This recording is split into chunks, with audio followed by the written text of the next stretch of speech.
Всем привет! Зарплата 50 тысяч, отпуск 200 тысяч, машина 2 миллиона, квартира 5 миллионов. Ой, а почему в стране дефицит работников?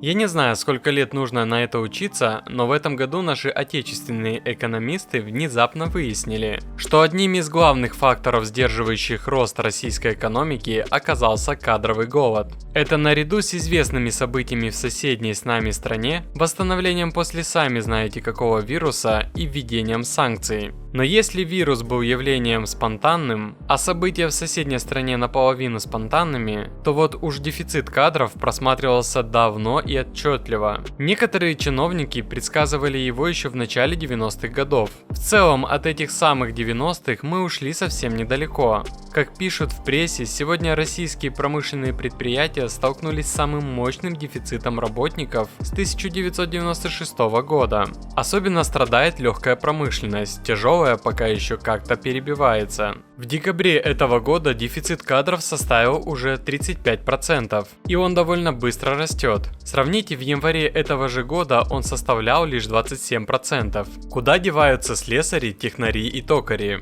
Какая-то часть из них ушла служить в войска и кое-куда уехала. Другая часть бросила эту неблагодарную работу из-за откровенно смешной зарплаты. Например, если посмотреть на самую близкую мне автомобильную отрасль, то АвтоВАЗ на полном серьезе ищет ведущего инженера-электроника с получкой в 45 тысяч рублей и скорее всего еще до вычета налогов. Неужели у нас в стране найдется вообще большое количество людей, которые бы смогли работать на этой должности? Сомневаюсь. А сколько из них готовы продавать свои знания и опыт за 45 тысяч рублей в месяц? Думаю, только самые отчаянные или благотворители. К слову, инженер по качеству в том же АвтоВАЗе будет получать от 31 до 45 тысяч рублей. А мы потом еще удивляемся, что же в ладах болты местами лишь насажены, а не крепко прикручены. Спасибо, хотя бы едет. Ну а если вы планируете купить новый автомобиль, то самый выгодный способ – это зайти на autospot.ru. Ведь только тут собраны все предложения на автомобили от официальных дилеров, причем указываются и скидки. Возьмем для примера китайские автомобили. Тут встречаются скидки от 50 до 100 тысяч рублей на покупку за наличные.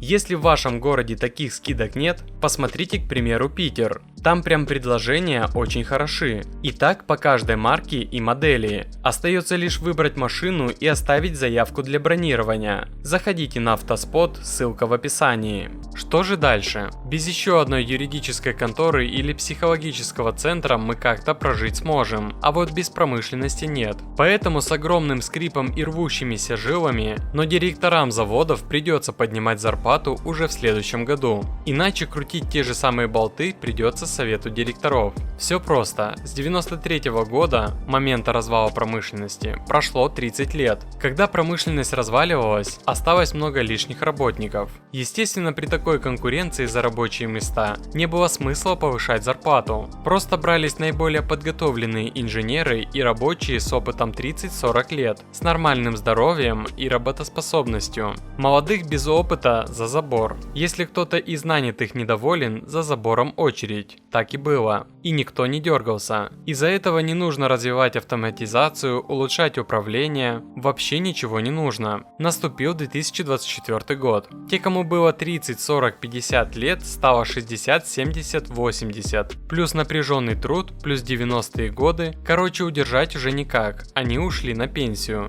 По итогу молодых кадров нет. Учебных организаций нет. Труд требуется ручной и высококвалифицированный. Управление архаичное, психология управления за забором очередь. И начались стоны, нет кадров. Стоны начались уже в 2010-х годах, но только ушли лишь самые старые, пусть будет 20%, и была не такая дыра. Психология управленцев искала другие выходы. Началось повальное распространение бережливого производства, тимбилдингов и прочих построек на песке без фундамента, то есть попыток выжать из оставшихся 80% производительность 100%.